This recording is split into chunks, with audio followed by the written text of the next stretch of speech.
masilithokozele izibuye inkosi walibe kuJesu ukuthi siphumule masilithokozele ilanga leSabatha masilithokozele ilanga leSabatha lingcwele limnandi lilethu kuphumula uJesu wabona ukuthi siphumule ngalo leli langa leSabatha inhliziyo ilangazelela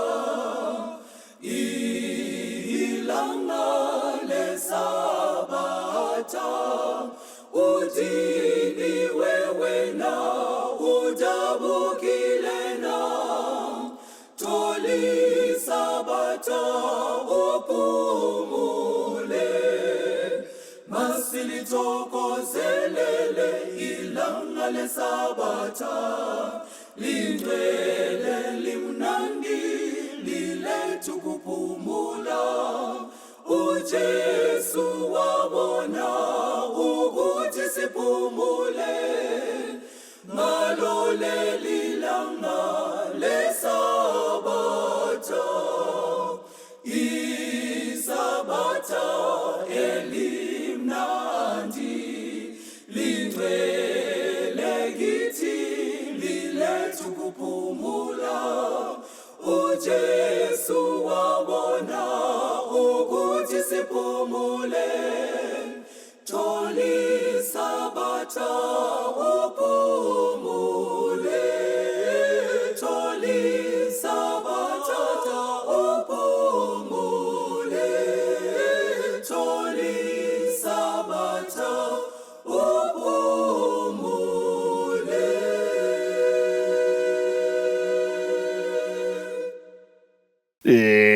Mukati memangwanani ano toda kuti tidzidze kubva mukati meshoko raMwari, Mwari vachititungamirira nekutibatsira. Tisati tapinda mukudhiskasa issue yatoda kuti tikurukure pamangwanani ano. So I got a call during the week, I think it was Wednesday. Kuna umwe bhuru wangu achindibvunza kuti vanhu vanoenda kudenga vanozviziva here kuti vari kuenda kudenga. Saka ndobva ndati vanozviziva. Ndobva handiti saka uri kuti iwewo utozviziva here kuti unoenda kudenga? And I said yes. Zvikanzi explain. Fortunately nekuti I was preparing for the study yatichazoita kuno church, saka ndakamutsanangurira. Saka ngatitiwo uri kuenda kwaMutare, you are driving Elder Mudoni, mamaona munhu ane mabhegi ake arikuda kuenda kupi? kwaMutare. Momutakura, ndizvoka? Mamutakura. Handiti anobvunza kuti munoenda kwaMutare here? Moti ndokwandiri kuenda. Obva adini? Obva apinda. Momuti hai inini handisi kuda mari yako, ndangokudini? Ndangokubatsira. Ndizvoka? Then momunzwa ari afonerwa sekuru Mupunga akubvunza kunzi akuti ndakwira but hatizivi kuti tinosvika here. Meno kuti tinosvika here. Ivimi semuridzi wemota matakura munhu, how do you feel? Or what does that communicate to you? It's either he is not sure of the driver, or is not sure of the vehicle, or is not sure of both. This is the situation with vanhu vakaponeswa naJesu, vanofamba vachidhauta kuti vari kuenda kudenga. That speaks of your perception, number one, of the finished work of Calvary. Number two, of ye who was entrusted with the mission of getting you to heaven.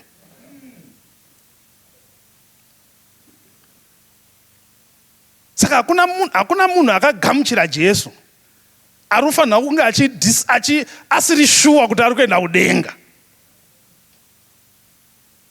Hauna kubhadhara, wawana mota iri kunyatsoenda kwauri kuda kudiniwo, gara unosvika. Mwari akukomborere ngatinamatei. Baba wedu vari kumusoro kudenga muzita raJesu, tiri pano sevana venyu. Dzimwe nguva chinotitadzisa kusaziva asi tichida.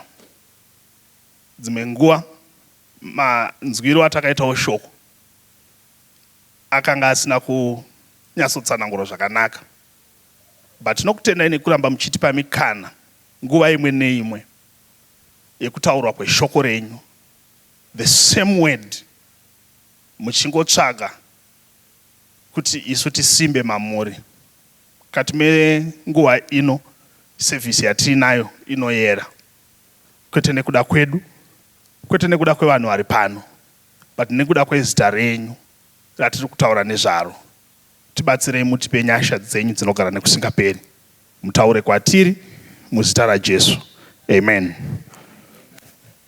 Revelation chapter 3 verse 8. verse 8. I know your works. I know your works. See, I have set before you an open door, See, I have set before you an open door, and no one can shut it. no one can shut it. For you have a little strength, You have just but a little strength. you have kept my word, With the little strength you have kept my word.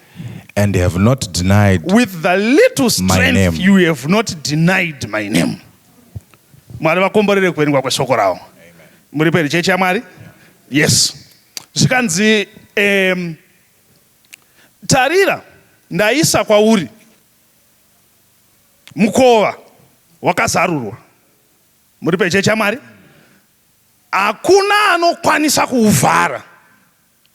Nekuti tarira une simba shoma, asi wakachengeta mitemo yangu, zvakare ukachengeta kutenda. Now, Revelation chapter 2 and chapter 3 dzinorekodha tsamba dzinonyorwa naMwari. Saka Mwari vakanga vachitaura naJohn vomuti nyorera tsamba kumutumwa wekereke. Hello? The letters were addressed to the angel responsible with every church. Muri kundidzwa chechi yaMwari? Kana uchidziverenga dzanga dzine ma-issues machurches aya, but kunyangwe dzanga dzine ma-issues, shoko rinongoramba richiti nyorera tsamba kumutumwa wekereke yakati. Even the church yakanga ine vanhu vari rebellious, God had assigned an angel for them. Zvaingoreva ndezvekuti the hope, the presence of angels on each and every church represented the hope of every church, because it was through these angels that God was connecting to his church, to his churches. Saka pa chapter 3 pano akutaura pamusoro pema-churches, and this church iri kunyorwa pavhesi ya8 ichechi yePhiladelphia. Kana muchidzidza chechi yePhiladelphia, vanyori vanoti chechi iyi yakanga iri muAsia Minor. The present day panga paine chechi muguta ranga rine chechi nhasi kuTurkey, kunyika yeTurkey ndokwanga kuine chechi. Vanyori vachidzidza vanoti this church was a faithful church under so much persecution. Panguva iri kunyorwa tsamba iyi, chechi iri kutambudzwa the Roman government. Muri pesangadzwa naMwari. And kana tichiti persecution, tiri kungoreva hondo dziri targeted, dzinoda kubvisa munhu pane zvaanotenda. Saka ndoda kuti muzvizive kuti kana Satani achidhila nevanhu, haarwi nevanhu asina zvaari kurwisa zviri muvanhu. Muri pechechi yaMwari? Ndosaka hondo dzedu dzakasiyana, nekuti zvakaiswa matiri naMwari for his glory zvakadini zvakasiyana. Muri kundidzwa chechi yaMwari? Saka zvikanzi aiwa iwewe tsamba iyi iri kufanira kuenda kumutuma, mutumwa ari pachechi yePhiladelphia. Kana uri kudzidza chechi yePhiladelphia, zita rayo rinobva pa a certain king wenzvimbo iyi. Mukurumbira wake kana kuti mbiri akaita this king, akaita mbiri yekuda his brother. Anga aine brotherly love, saka Philadelphia inoreva kuti brotherly love.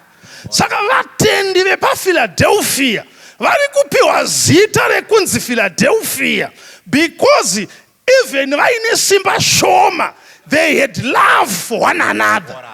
All right. Muri pechechi yamwari.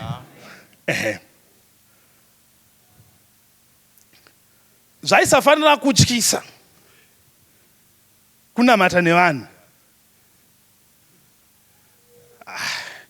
Muri pechechi yamwari. But iko zvino zvinotyisa. Zvinotyisa even kuti utaure zvinhu zvisiri maonero evakakuteerera. Muri pechechi yamwari. Philadelphia hanzi vakanga vaine rudo. Saka kana muchidzidza, it is only the church, only two churches. Imwe yemachurches aya iPhiladelphia, patsamba dzakanyorwa nemutumwa, dzakanyorwa naMwari dzichipiwa vatumwa. Only two churches. This church ichipiwa tsamba, the letter had a message, which was a message of encouragement, a message of promises, and not correction. PaPhiladelphia hapana chavakatsiurwa. Ambochecha mani. Vadzidzi veBhaibheri voti zvinoreva here kuti it was a blameless church.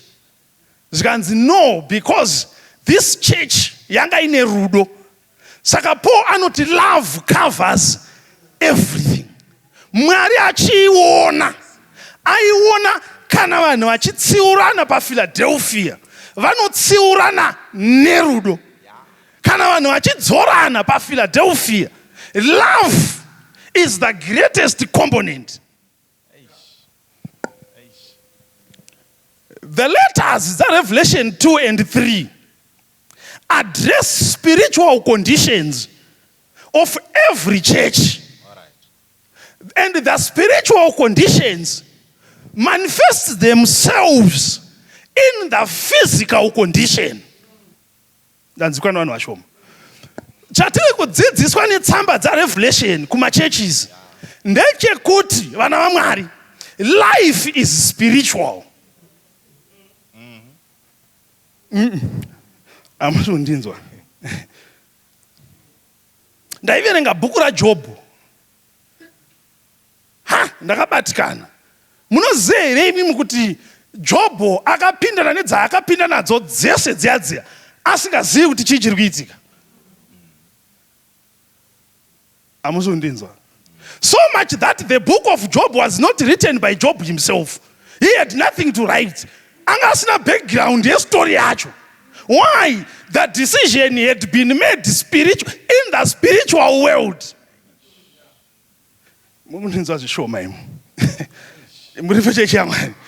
Life is spiritual.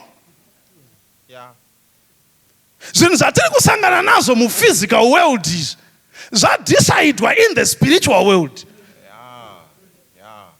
Nyorera tsamba kumutumwa wekereke iri paPhiladelphia, muudze zviripo asi zvaasingazivi. Saka pauri kumuudza iwewe, chibva wamuudza kuti ndinoziva situation yako. Manizoisanga dzina Mwari. Hanzi ndinodini?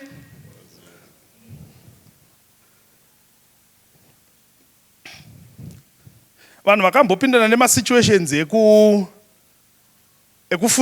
ekufungirwa zvinhu zvavasiri, ekunzi vataura zvinhu zvavasina kutaura. Alo? Pamasituations ese anokusiya uchida kuvimba naMwari, I think that is one of the situations iri proper. Iyo manje inokusiya unongosara uchiti Mwari mimi munodini? Muri pechechi yaMwari. because unenge uchidhila nevanhu vasiri kuda kuziva kuti zvakaitika here, udhila nevanhu vatoti zvakaitika. Iwewe uchiziva kuti hazvina kudini. Your consolation is only in that God knows. Mwari ari kuti kuchechi ndinoita sei? Ndinoziva. Saka kana uchiverenga chechi iyi nekutsungirira kwayo yakasurvive persecution yet the Roman Empire, ikasurvive infiltration ye-Islam. Nasi Turkey is not a Christian country, but there are Christians in Turkey. Why? Because ndavura door ndojaitida kudzidza muri pachechamwari rekuti this door no one can shut it, and inini ndini ndazviita. Now kuti muinzwisise zvakanaka ngatiitange pavhesi ya7. Ngatitarise pavhesi ya7. Vhesi ya7 muverengi wedu. And to the angel of Yes. the church in Philadelphia write, Yes. these things say he who is holy, Saka pakutaurwa profile ye ari kutaura asati ataura zvaari fanira kutaura. Hamuna kundinza. Muri pechechi yanga. yeah, Saka ndakangonzana baba vese vari kukumbirwa kuti vasare. Pamwe pacho munombobvunza kuti vari kukumbirwa nani? Haizve. Muri pechechi yanga. Yes. Zvikanzi izvi zviri kutaurwa nemutsvene. Yes. That says these things says he who is holy, Amen. he who is true, He who is true. he who has the key of David, He who has the key of David. Yes. he who opens and He no one who opens shuts, and no one shuts. and And shuts, shuts and no one and no one opens. Amupo chechi yanga. Amuna undinza sangano. This is the profile. Before takudza message yani yacho. Saka na uchiverenga the key of David, Isaiah chapter 22 verse 22. The key of David. History ye key inozonzi key of David. Because Jerusalem yainzi it was the city of David. Muripe saka zvina. Saka munhoroondo yavo muridzi weguta ndiye aipiwa key. Ndiye aigara nekey. Saka kana mukasvika zvikanzi zvanzi hapana ari kufanira kupinda munomu, vanhu vaibvunza kuti nani? Wobva vaudzwa kunzi naDavid. Hakuna achaita nharo because David ndiye muridzi wechinyi weguta. Muri pesaka zvina. And masvika Isaiah chapter 22 verse 22. Yes, iverenge. the key of the house of David, The key of the house of David. Yes. I'll lay on his shoulder, I'll lay on his shoulder. so he shall open, He and no shall one open and no one shall shut, shall shut. and he shall shut, He shall shut and no one shall open. and no one shall. Iri ndo simba raipiwa muridzi wekey. Muridzi weguta. Saka zvanzi naJesu, udza chechi yepaPhiladelphia kuti message iyi iri kubva kune ane key yeguta dzvene Jerusalema. Saka key iyi inonzi the key of David. One who has the key of David. Kana muchimuverenga uyu anoti Jesu achitaura anoti inini ndine makey, ndine key dzerufu neHadesi inini. Muri pachanga namwari. Zvikanzi saka issue yekey yaive a symbol of authority. Kuseri kwako hakuna umwe aifanira kutaura chimwe chinhu. Zvisingatobvumidzwi. Saka zvanzi nevhesi uyu ane key dzaDavid ndiye ari kutaura message iyi. Muri pesaka zvadamwari. Muripo chechi. Ndosimboona vanhu vachiintroducwa. Vakazodai, vakazorwa hondo pakati, vakadai. So muri kungoitira kuti kana maakuzodhila nawo muziye kuti muri kudhira nemunhu akaita sei? Saka to the church yepaPhiladelphia Mwari ari kutaura profile. Nemhaka yei ari kutaura profile ine authority neprofile ine simba. Pavhesi ya8 yakunopera ari kutika nekuti iwewe une simba shoma, saka chiregedza kutya because une support yeuyo ane simba rakapfuura rako.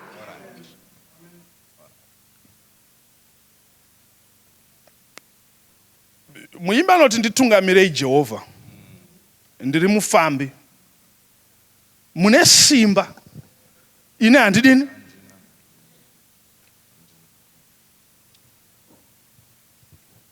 Imimi chivai simba rangu.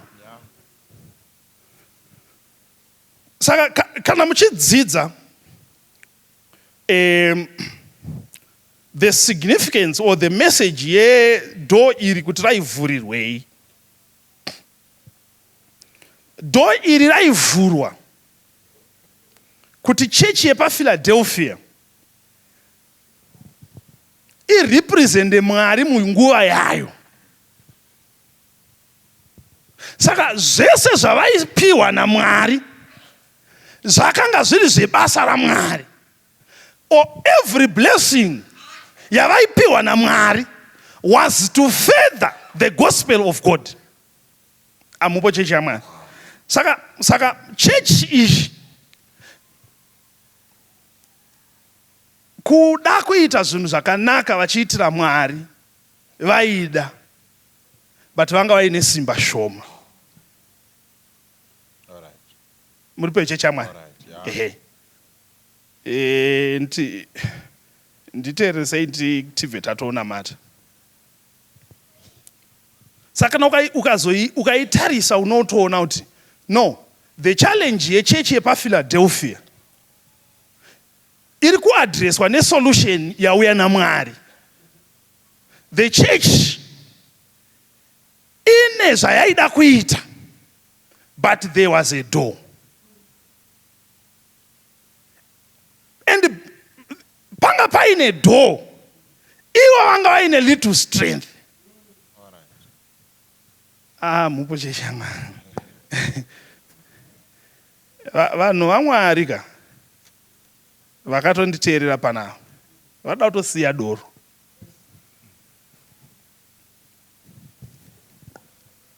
But the doors are bigger than themselves.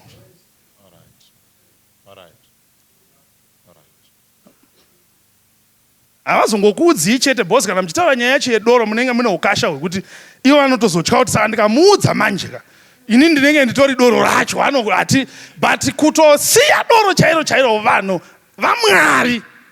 Handisitaura vanhu vasingadi Mwari, ndiri kutaura vaMwari asi vakavharirwa murumu yedoro kubuda vari kuda. Simba racho ka ishoma elda, asi kubuda vari kudini. Mwari ari kudenga ari kuzviona kuti simba ishoma, asi kuda vanodini. Ndobva ati chiudza chechi yepaPhiladelphia kuti nesimba rako shoma ndanzwa munamato wako. Tarisa ndaisa pamberi pako gonhi rakazarurwa, ini ndini ndakurivhura. Kana ndikarivhura door iri, no one can shut it. Kana ndazorivhara ndiri inini, no one can open. Ndakuchikuitira that which no man can do for you. Why? Ndaona simba shoma riri mauri. Iroro shoma iroro. God will respond to that. That little strength. Muripe chechi yaMwari. Unobata-bata. Asi musi weSabbath unombosiya zvokubata-bata. Uchitouya kuchechi. That little strength. That little strength. Mwari akunzwa. That little strength. Washungurudzwa nemadhiresi. Asi musi weSabbath vanotoziva kuti unenge uri kuchechi. That little strength.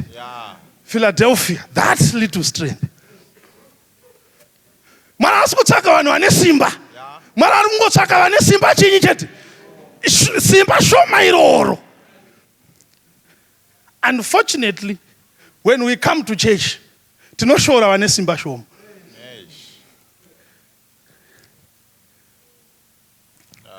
But zvanzi nemuridzi weguta yaMwari, muri pesa kachena, zvanzi nemuridzi weguta nyaya yako ndainzwa. Unenge uchida kuregerera munhu so. Ukaona chine problem yeforgiveness, uchiri kure nekuziva Mwari, kuregerera munhu anenge achitoda, but simba ichinyi. Muoponesi ate awo masimba rinda unamate ndino kupa zvese Jesu mununuri zvesende zvake zvitema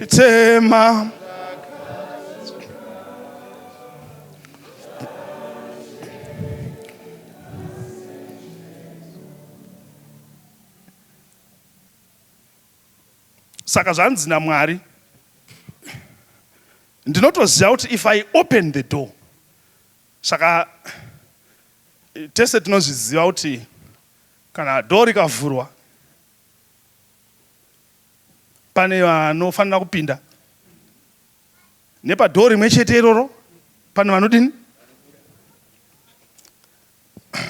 Mwari ari kuti I have presented to the church the opportunity through an open door yekuti zviri muupenyu hwako iwewe zvaunoda kuti zvibude kubva nhasi, you should know kuti zvinobuda because there is an open door.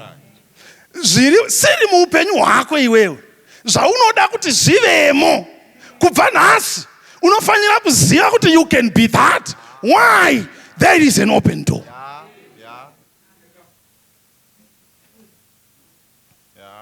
Through the same door, drugs will go out. Through the same door, faithfulness will walk in. Through the same door, makuhano Buddha. Through the same door, rudo runopinda. Through the same door, Philadelphia, wadikanwa na Mwari. And I have done that which no man could ever do for you. Ndavura mkoa, I have set before you the door to opportunities. Ndavura. Mempane zvinhu zvishoma zvamusiri kunzwisisa pavhesi. Vhesi yakashandiswa mulanguage yedu chaiyo chaiyo. Saka haindi kutsanangurirei. Haana kungoti ndavhura door chete. Ati mavhuri, ndarivhura zvekuti nemutoo wekuti hakuna anorivhara. Amuna kuzvinzwa. Zvinombotaurirweiko izvi? Kune vanhu vane shungu dzekuvhara madhoo muupenyu hwevanhu. Iyo marriage yenyu iyo pane vari kutotsvagira simba. Ndoda kuti nhasi usatya, uzive kuti akavhurira marriage ane simba rekuti paakaivhurira hakuna anovhara. Pane vanhu vari kushaya hope. Hamusi kundinzwa chechi yako haya. Pane vanhu vanoshayiwa hope nekuda kwevanhu vane shungu dzekuvhara madhoo avasina kuvhura madhoo evanhu. Kwaona vari kuita madiscussion, vari kudiscussa madhoo. Vamwe vakati vakaba, vamwe vakati icorruption, vari kudiscussa madhoo avasingazivi kuti akavhurwa sei. But akamavhura ari kuimbisa kuti kana inini ndavhura hakuna anodini ende inini ndini chete ndinovhara zvekuti kana ndikavhara hakuna anodini. NdiMwari ari kupromisa vana vake kuti kana wanga uchinetswa nemweya tsvina, ndikaivharira mikova yekuwana access into your life. When I close, no case can open it. When I close, hapana mishonga inovhura. When I close, hapana meeting anogona kuvhura. When I open, no power on earth can shut. Yeah. Yeah. Yeah. Yeah. Nyorera mtumwa wekereke iri paPhiladelphia. This church is almost discouraged.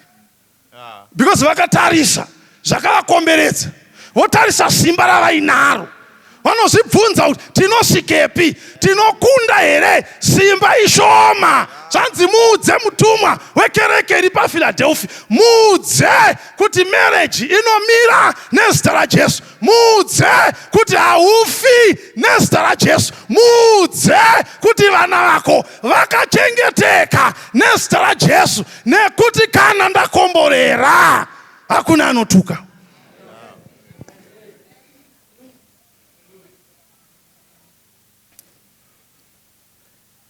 Remember, God is opening these doors. Hello?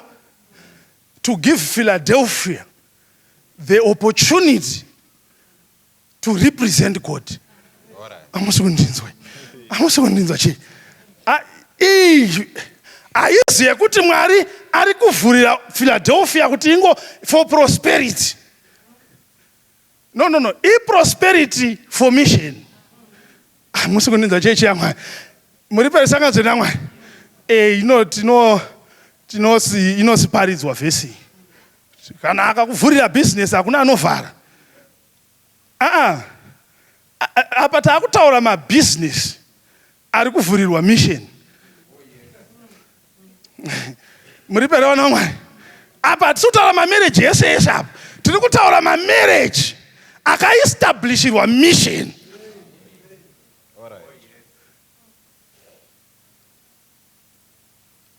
Muri perechechi yaMwari. Isusu we marry for a mission. Tichizvara futi tozvarira mission. Muri perechechi yaMwari. Zvese zvatinoita ndezvebasa. Philadelphia. Tarira ndaisa pamberi pako. Suo rakavhurika. Ndaisa pamberi pako. Suo rakavhurika.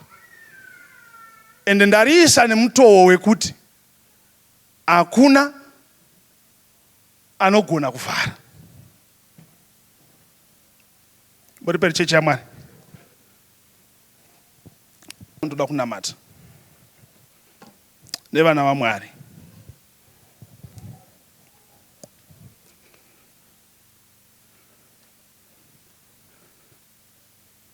Saka Philadelphia yakapiwa opportunity yekumiririra Mwari. Ende vakamiririra Mwari nesimba raibva kuna Mwari. Enanga ndine time ka. Banyai pana chapter 40 verse 31. Chapter 40 verse 31. Ya Isaiah. Banyaipo. Isaiah. Now, pamunoverenga the historical background ya Isaiah chapter 40. Mwari akanga atuma muprofita wake kuti asimbise vanhu vakanga vari muexile. Muri pesanga zvenamwari. Saka painototanga paverse 1 anotanga achitonzi comfort my people. Vanhu ava vasimbisei. Muri pechechi yaMwari. And God is saying my people, referring to people who are in captive. Imimi chete ndimi munoisa vanhu malebo. Vanhu ndevaMwari. Whether vari kuBhabhiloni kana kuti vari kuJerusarema. Ndevani? Svika nzendai kune vari kuexile munovasimbisa. Samuchiverenga muchimhanya. Ndati muende pa verse 31. Verse 31. Verse 31. Verse 31. Yes. But those who wait on the Lord Yes. shall renew their strength. Verse 30. Sa isusu tinoiziva tichitangira pa verse 31. Okay. Ngonzi vanomirira Jehovha vachapiwa chinyi? Hazvina kuipa. Ndoda kuti mutarise situation iri kutaurwa inozonotaurwa kuti vanomirira Jehovha. I situation yakaita sei? Tarisa verse 28. Verse 28. Yes. Have you not known? Have you not known? Have you not heard? Have you not heard? The everlasting God, The the Lord, everlasting God, the creator of the ends the of the earth, creator of the ends of the earth, neither faints nor he wearies. fainteth not. Yes. His understanding is unsearchable. His understanding is unsearchable. Yes. He gives power to the weak. Inzwa. Amumpocheshi yanga. Iri ndo basa lake. He specializes in that. All right. He gives what? Power to the weak. Surely the weak. He supplies power to the weak. Yes. And to those who have no might, he To increases them who have no might, he increases strength. the strength. Yes. Pasasi. Even the youth shall faint. Saka akutsanangura kuti situation ya muri mairi. The youth ndo vacho vane simba. Kana takutaura zvesimba tinotaura mayouth. All right. Saka pari kunzi even the youth, yes, Shall faint and be shall weary. faint and be weary. And the young men shall And the young men utterly fall. shall utterly fall. Yes. But those who wait on the Lord, Tapa verse 31. But amupo chechi ya mwari. Yeah. Muripe sanga zene ya mwari. But those who wait upon The Lord. Mirati dzoke pamusoro mbichana. Pamusoro pari kunzi vana va mwari. Vamunofungidzira kuti vane marriages ari ideal. Pa situation yatiri izvezvi vanoneta. Papa situation yatiriko zvino muri pesanga zvina mwari kuita zvakashata kutori common zvitori popular ndonguva yacho yatiri aizve muri pesanga zvina mwari ndonguva yacho yatiri yekutoti varume vari kutotraya kufaita kuti madzimai akufanira kuzvinzwisisa kuti kunoitwa magemu ngavazvinzwisisa. Haisisiri ishu yekuswera muchizvitsva, ingogarai makazvinzwisisa. Ndopatava.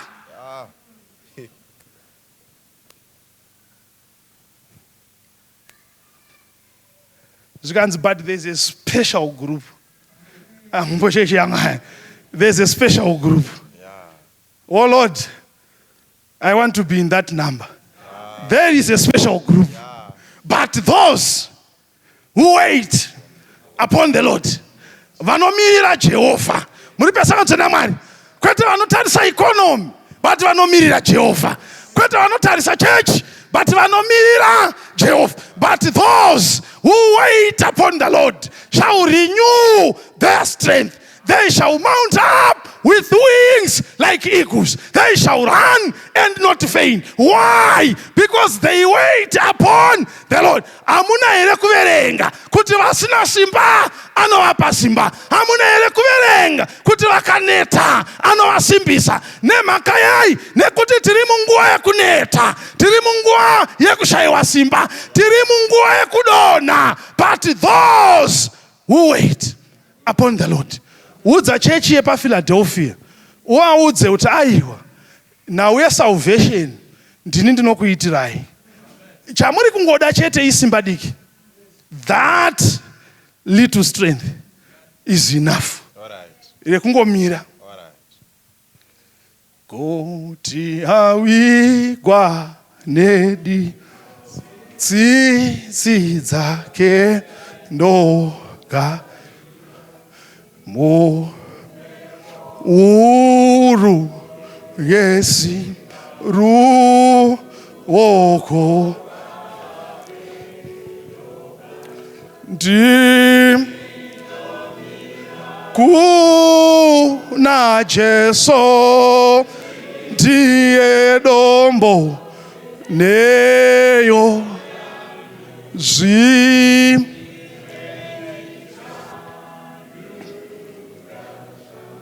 nziyo idzi musadziimba out of context. Anzi nemuyimbi ka rima ndo basa rinogona kumuviga.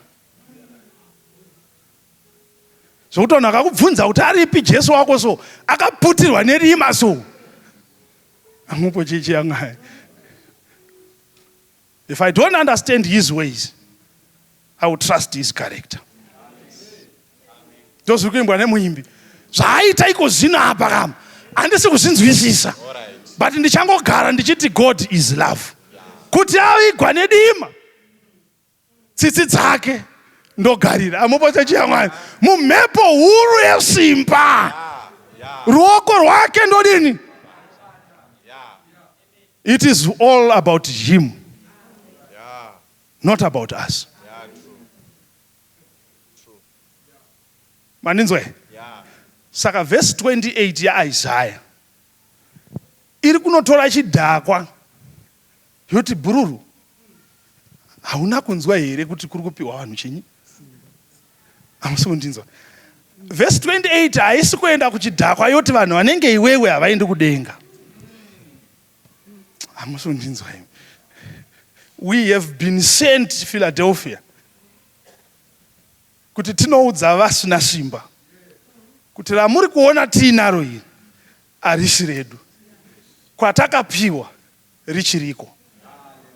That's why muimba achiti ungasununguka here muchitema, muri pesangadzo naMwari riripo, iye ndoko akasunungurwazo. Saka ari kuti kune vanhu vachiri vakasungwa, ndakasiya richiripi?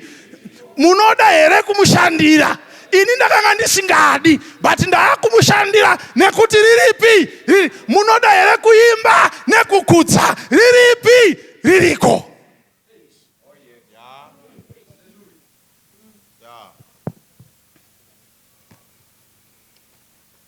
Not I, but Christ. As apa pachadi munhu apa, ndo patasvika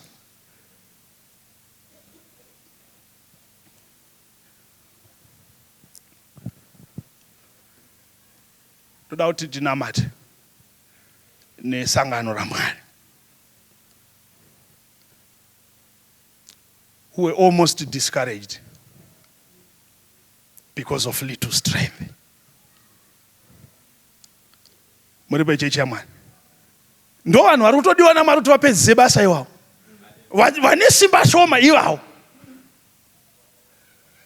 Muri pechechi yaMwari ivavo Mwari ari kutovada because vachapedza basa nesimba raMwari. Aripo here akafanana neni, noti Mwari ngondichengeteraiwo simba doko shoma, ndichengeteraiwo simba shoma. Aripo here who was almost discouraged, almost given up because ane simba shoma. Munoziva kuti nyaya yesimba shoma iyi ndo yakatotawo vanhu varegedze kunamata, because akatry akatarisa akati zvakaoma sekunamata, because vanamata vanenge vachiita kunge vari kuti kunoku kunotoya vanhu vesimba. Munopotsa marongo according to strength. Vane simba rakati uyai mugare huku, zvinozongorema zvazvo, but ndo zvinenge zvichitoda kuitwa nevanhu. Kotonzi vane simba shoma chimbomirai panze kana mabhenji asara, zvokuti ukapinda pakati pawo so uine simba shoma unoshaya kuti do I belong here? Am I needed here? Aiwa Philadelphia, ndima yasara Mwari ada kushanda nevane simba shoma kuti avape zhinji. Ari pena kuti Mwari rangariraiwo zita rangu pasimba shoma, ndirangarireiwo. May God bless you. Mwari akukomborere simuka yetinamati. Ngasununguke muchitema iripo muma kurira riripo muropa bonesi simba rinosha moropa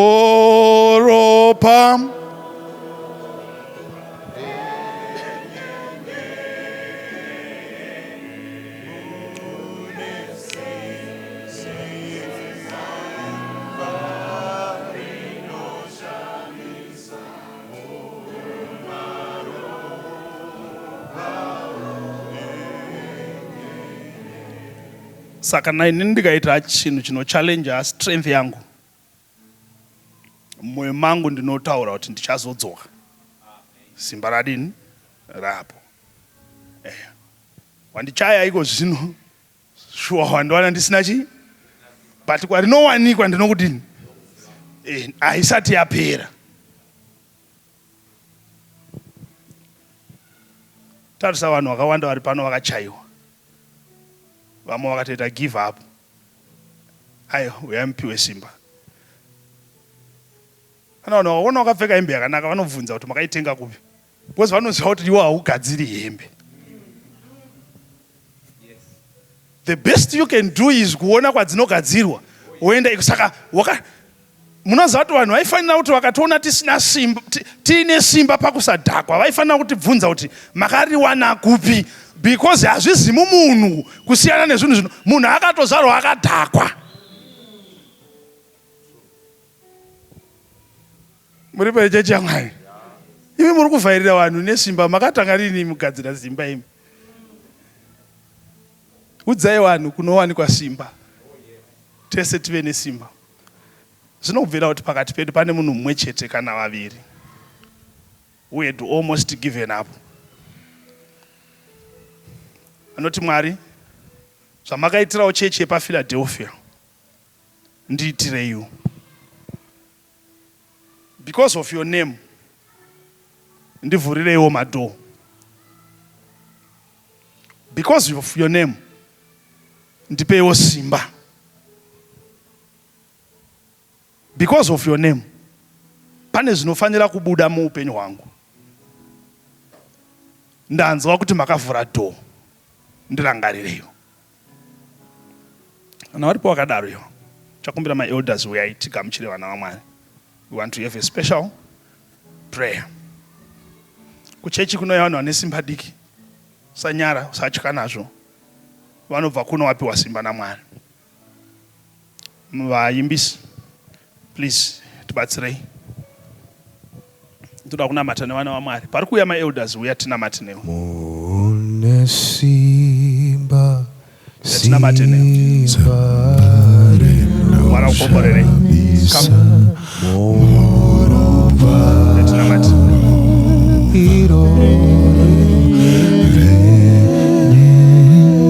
Mwari akukomborerei. May God bless you. May God bless you. Mwari akukomborerei.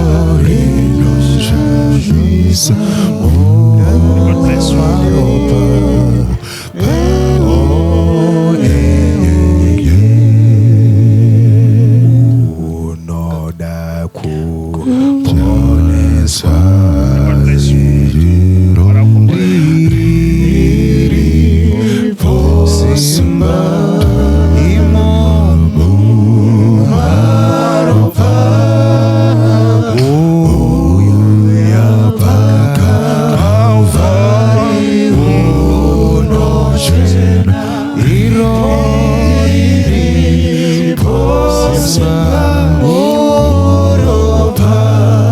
In this world, mune survival of the fittest in this world. But kuna Mwari, the unfit are given fitness. Uya Mwari akubatsira.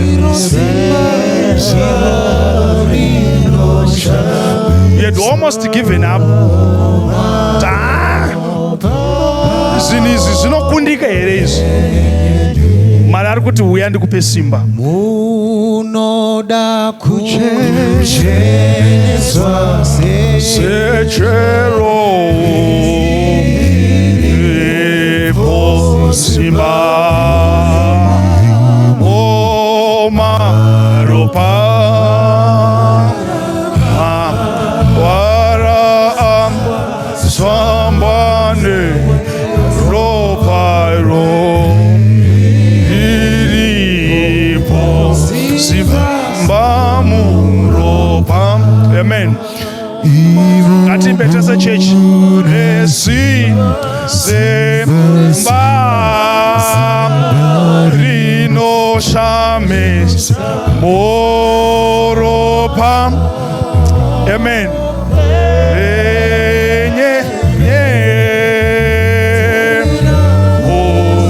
Onesi semba are shamis momaro pao enyenye.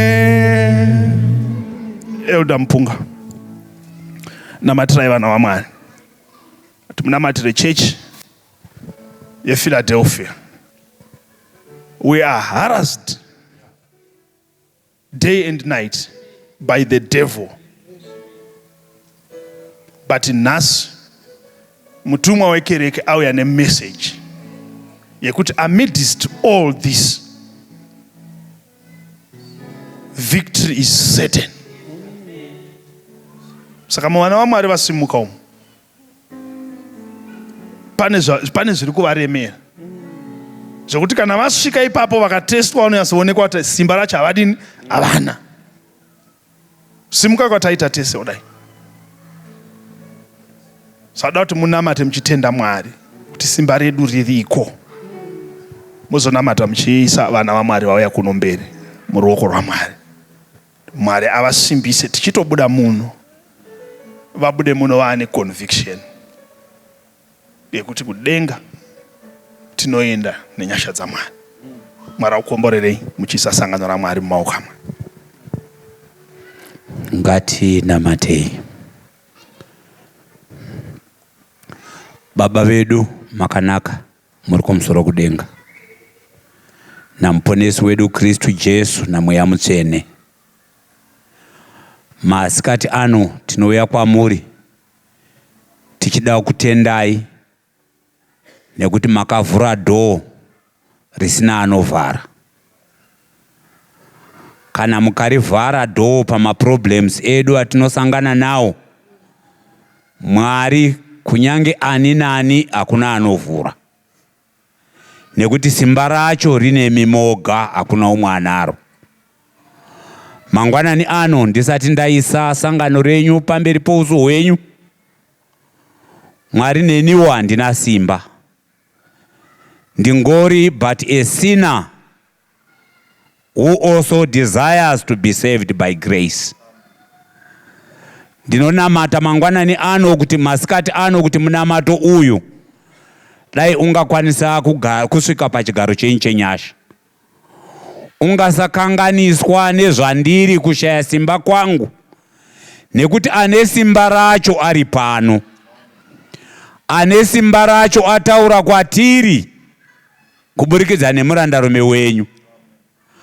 Ane simba racho ndiye akatisika, ndiye atikokorodza kubva kudzimba dzedu kuti tiuye mukati metembere ino. Saka Mwari, we can only appeal to him and thank him. Kutoda kutenda Mwari nekuti tinonamata Mwari ane simba, agona kuti pfungwa dzedu nendangariro dzedu dzicherechedze kuti pane zveupombwe handina simba, pane nyaya dzekumwa nekuba handina simba, pakudzorera zvegumi nezvipo zviro kwazvo handina simba, but mati vane simba shoma ndo vandinoda.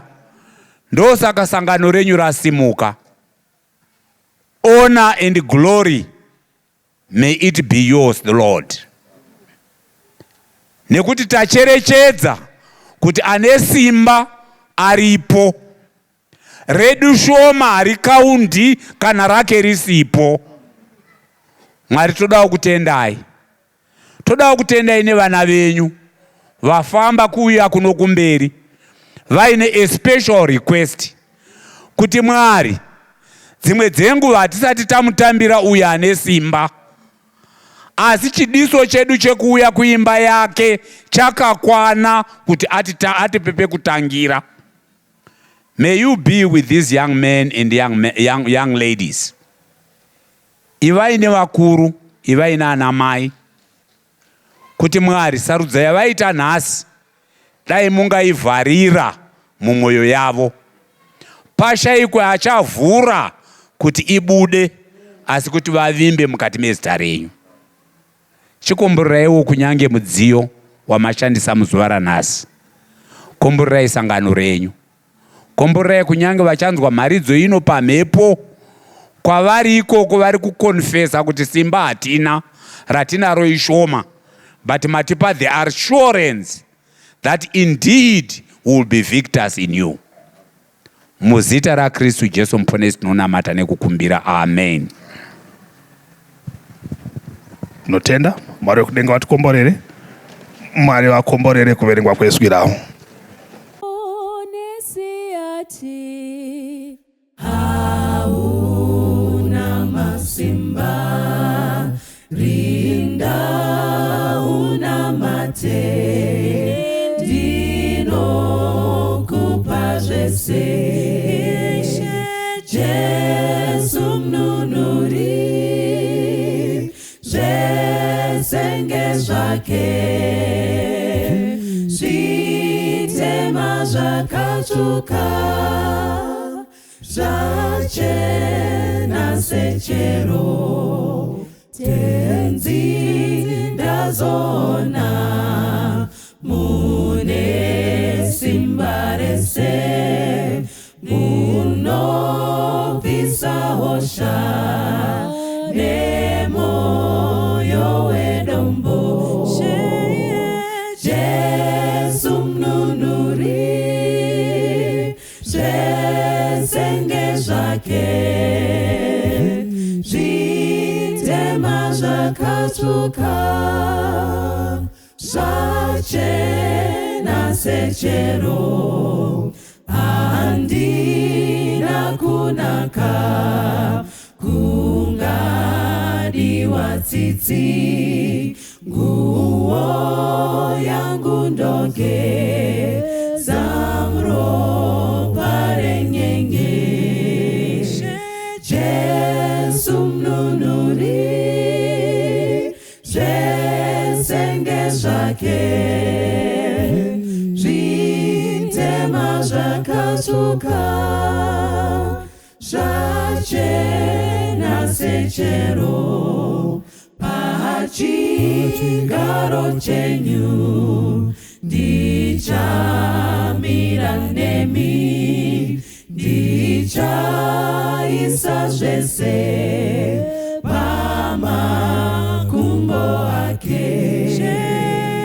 Jesu mnunuri, zvisenge zvake, zvitema zvakatsvuka, zvachena sechero.